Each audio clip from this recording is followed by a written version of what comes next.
देखिए, आम आदमी पार्टी दिल्ली में नई तरह की राजनीति लेकर आई थी और वो लगातार हर बार चौंकाते रहे। बिल्कुल। इस बार भी मुझे लगता है कि वो चौंकाए। पिछले 6 महीनों में जो हालात बने हैं उसमें लोगों में थोड़ी सी नाराजगी हुई है आम आदमी पार्टी के प्रति। आम आदमी पार्टी इन स्थितियों से निपटने के लिए और कौन सी रणनीतियां बना रही है? क्या अंदर की कोई खबर आपके पास है?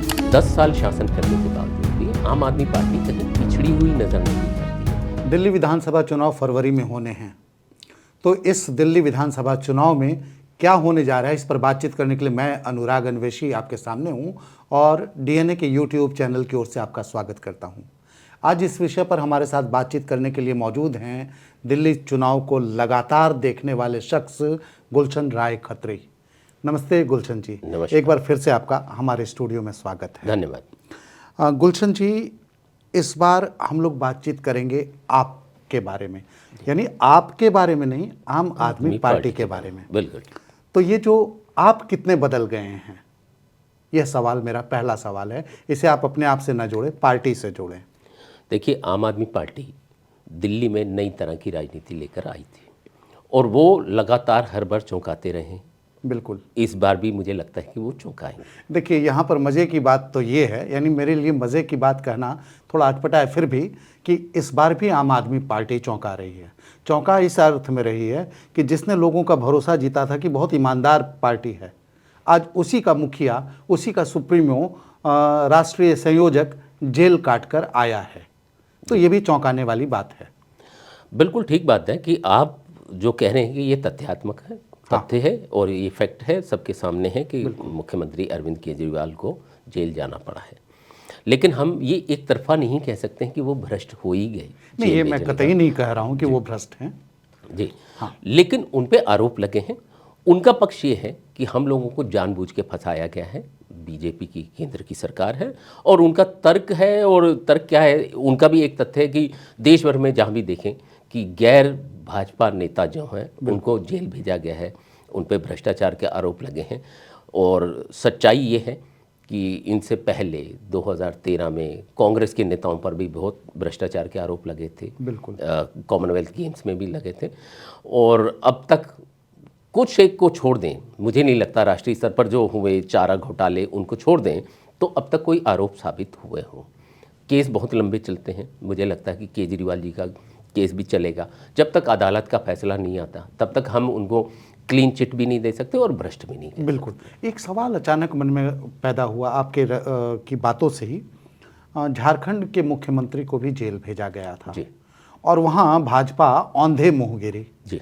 वहाँ प्रचार का तरीका उसने जो अपनाया था उस पर हम लोग बाद में बात करेंगे, लेकिन वहाँ के मुख्यमंत्री को गिरफ्तार करने का जो तरीका रहा वो बीजेपी के फेवर में कभी नहीं रहा, जो केंद्र के इशारे पर हुआ, लोग ये मानते हैं। बिल्कुल ठीक है। दिल्ली में भी केंद्र सरकार ने यही काम किया है जी। यानी आप सरकार को, दिल्ली सरकार को अस्थिर करने के लिए उसके मुख्यमंत्री को गिरफ्तार करवाया, चाहे जिस भी आरोप में, जिस भी तरीके से। जी। क्या इसका फायदा आम आदमी पार्टी को होने जा रहा है? देखिए, आम आदमी पार्टी को फायदा होगा या नुकसान होगा ये कहना अभी बहुत मुश्किल है। हाँ। लेकिन इतना मैं कह सकता हूँ कि जो आम आदमी पार्टी का वोटर है, जो निचला तबका है, झुग्गी झोपड़ी वाला है, उसको अभी तक ये भरोसा नहीं हुआ है कि वाकई केजरीवाल भ्रष्ट है। ठीक है। तो ये हो सकता है कुछ लोगों को हुआ हो, लेकिन मैक्सिमम लोग, जो मुझे नहीं लगता है कि जो झुग्गी वाला है, अनधिकृत कॉलोनी का वोटर है, वो इस पे भरोसा कर रहा हो। तो इसलिए हम ये नहीं कह सकते कि औंधे मुंह ये वाला प्रस्ताव गिरेगा ही या ये कदम नुकसानदायक होगा।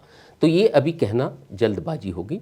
लेकिन मुझे ये लगता है कि लोकसभा चुनाव से पहले भी चर्चा शायद आप मेरी बात नहीं समझे, यानी आम आदमी पार्टी औंधे मुंह नहीं गिरेगी जी।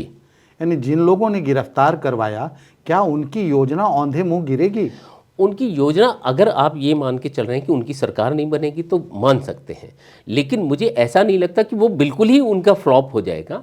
उनकी सीटें बढ़ेंगी क्योंकि बहुत सारे फैक्टर चुनाव में काम करते हैं। अच्छा। सिर्फ एक फैक्टर काम नहीं करता है। अभी आपको मैं बताता हूँ, दिल्ली में पिछले 6 महीनों में जो हालात बने हैं उसमें लोगों में थोड़ी सी नाराजगी हुई है आम आदमी पार्टी के प्रति। अच्छा। वो वजह मैं बताता हूँ। जून जुलाई से बारिशें शुरू हुई उससे पहले पानी की किल्लत रही, दिल्ली में बहुत ज़बरदस्त पानी की किल्लत रही, और हर वर्ग जो है उससे प्रभावित रहा, मध्यम वर्ग भी, झुग्गी झोपड़ी वाला भी, सब लोग बहुत परेशान रहे। उसके बाद जुलाई से जब बारिशें शुरू हुई तो आप देखिएगा कि बारिशों के पूरे मानसून के दौरान दिल्ली में सड़कों पर पानी भरा रहा, सड़कें टूटी रहीं, गंदगी का बुरा हाल है, एमसीडी भी आम आदमी पार्टी के पास है।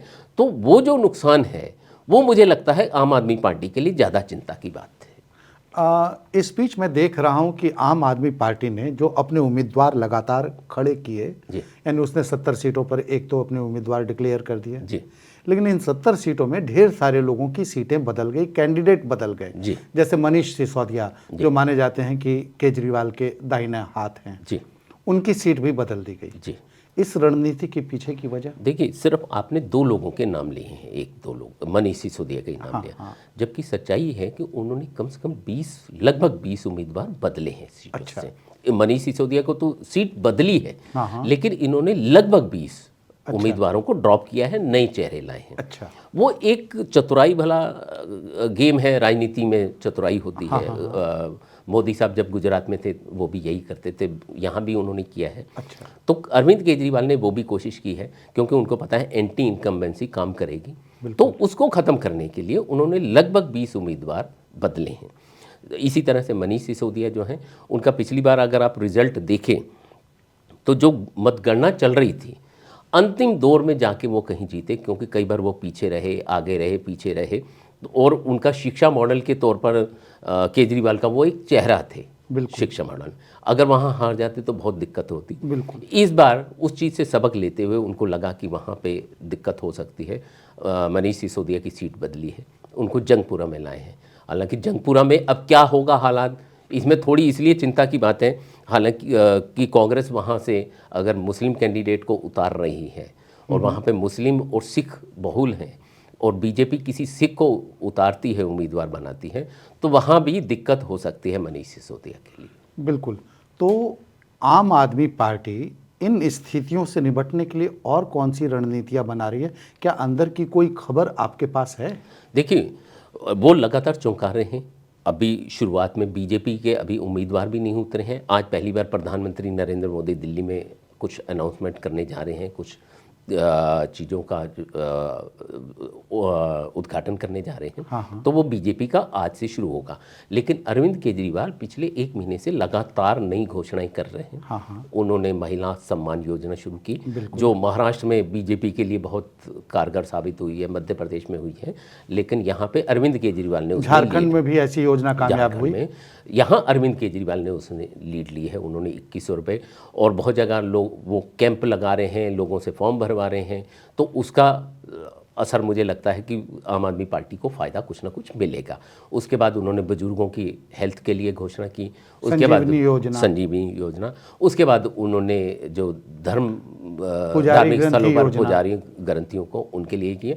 तो वो लगातार कोशिश कर रहे हैं। तो ऐसा नहीं कि आम आदमी पार्टी हाथ पे हाथ रख के बैठी है, वो लगातार संघर्ष करने की तैयारी में है। लेकिन जैसे पुजारी ग्रंथि योजना, जो सम्मान योजना जो सामने लाया गया, इसी के साथ सवाल ये उठा कि मौलवियों के लिए भी इन्होंने योजनाएं लागू की थी, और मौलवियों को पिछले 17 महीने से उनका वेतन नहीं मिला है। बिल्कुल ठीक है।